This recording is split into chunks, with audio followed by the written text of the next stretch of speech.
برم بندای کفشمو نبم، باید تو عاشقم بشی، به آرزوی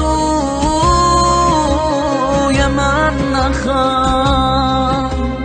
گاهی حسودی میکنم من به لباسای تنت، وقتی تو خواب و رویاهام در آغوشم میگیرمت. عادت هر شبم شده زانوی غم بغل کنم، برای دیدنت تو خواب خدا رو التماس کنم. مثل پرنده تو قفس شکسته شد پر من، حق من این نیست، حق من این نیست، حق من این نیست. گل من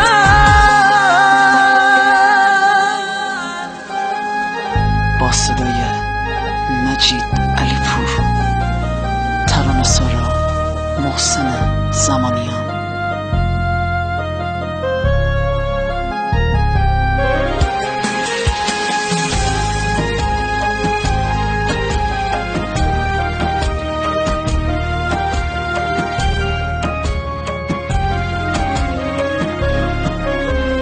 هنوز برای دلخوشی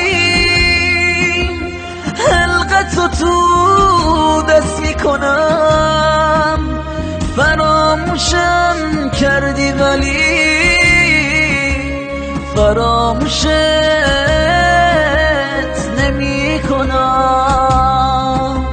چرا عصای دست من پای منو علیل کرد، جلو چشام عشق منو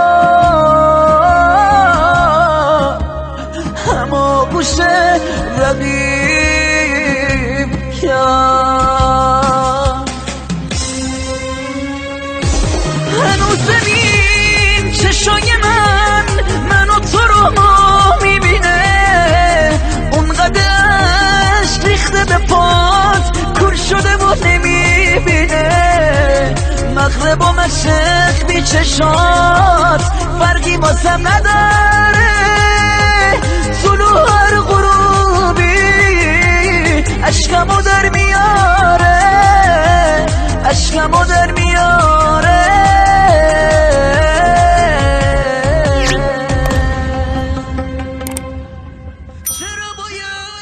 چرا باید تو این قفس بدون من رهاشی؟ حق من این نیست جداشی.